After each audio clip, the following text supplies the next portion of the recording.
the important part to me is that it actually was an experience of grace.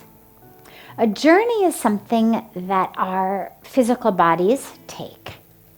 So we are on a journey of life. Body keeps changing, we physically are moving.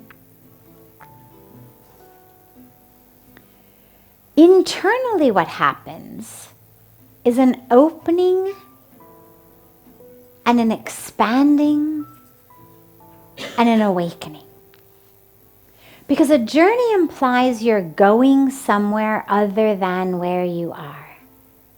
And yes, I did physically. I mean, I came from California to India. So there was a journey that through Singapore Airlines I was able to take. So Singapore Airlines gets the credit for the physical aspect of the journey from California to India. But the actual opening, the actual experience, that only grace gets credit for. It's a story of grace. And the reason that I say that is, and this is very important to me, and it's one of the only reasons that I actually share my story, aside from just the beauty of the journey, is that most of us think that there's some prerequisite that we have to have in order to be good enough for grace to shine in our lives. That somehow we have to be pure or better beings, worthier beings for grace.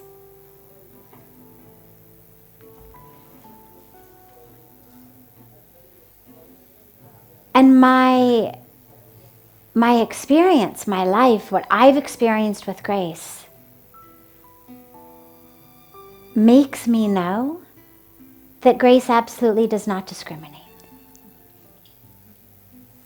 Grace doesn't care whether you're rich or you're poor, where you're from in the world, what you've done, what you've experienced. Grace doesn't care if you got up to meditate this morning or you hit the snooze button. Really.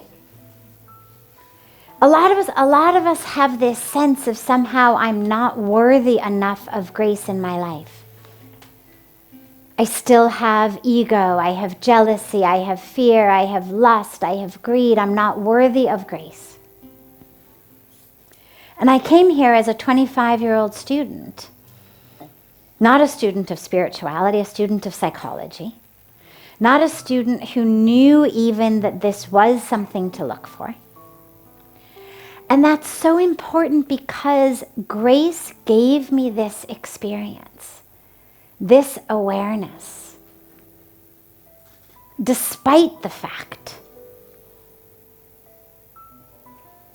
that I wasn't looking for it,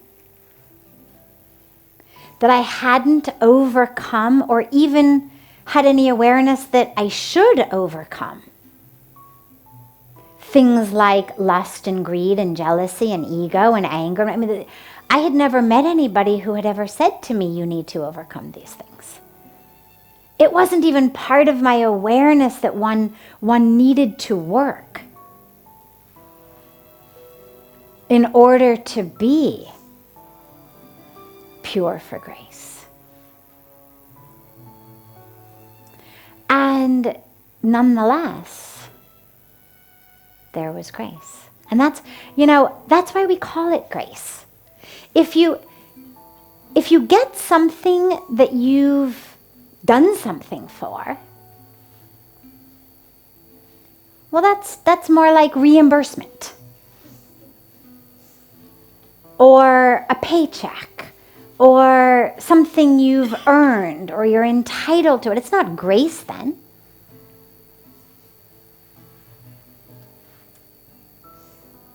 When you get that which in your mind you don't deserve, that's grace. So there's no question about being worthy of grace, being good enough of grace. Grace is there for all of us.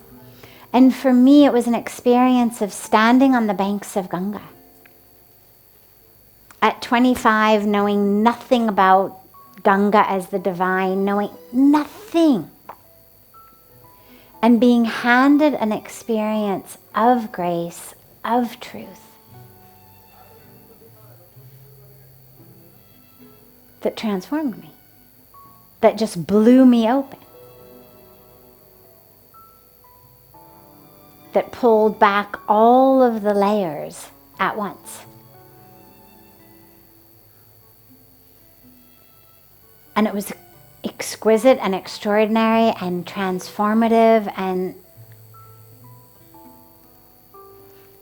that was it, in terms of knowing for me that I needed to be here. Knowing that this was where I needed to stay. And so I did. But it has continued to be a story of grace. It wasn't just grace in that moment. It's grace of being given the opportunity to serve. Because that's what the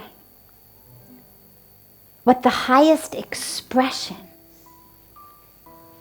of our spiritual awakening is service. Now, of course, it begins as, oh, I get to do something.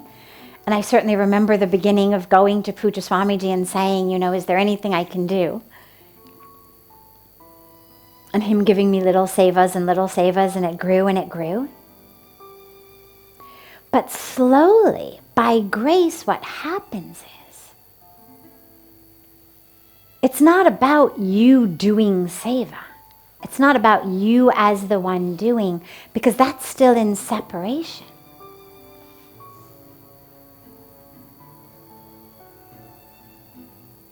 It's just about that which is given. So in the same way that apple trees give apples, and rivers give water, and flowers give fragrance, and the sun gives light and warmth, and everything in nature just gives through its isness. The apple tree isn't giving us apples. The apple tree is just being an apple tree.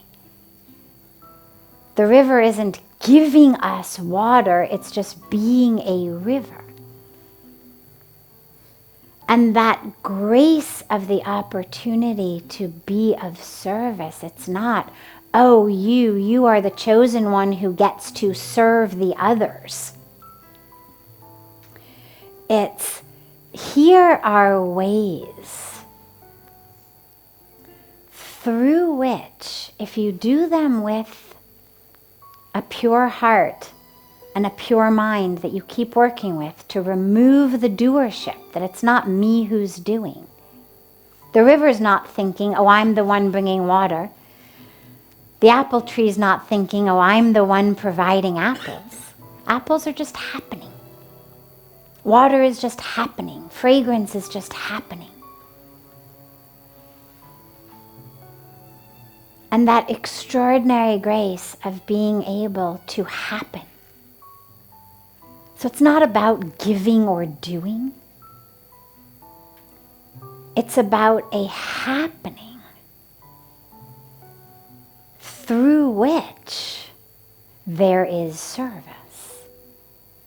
But not me as the server, somehow different from the others. But how can each of us, in our own true experience and expression of ourselves, of our isness, be those tools? And so it's been an incredible experience of grace. And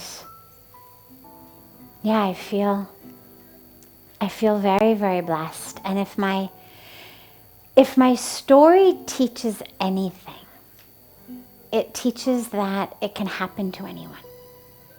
That it's not about all the prerequisites that you need for grace or for awakening or for any of that. Just an openness to grace. And a willingness to get out of the way all of that which is occupying space that you'd rather be filled with grace.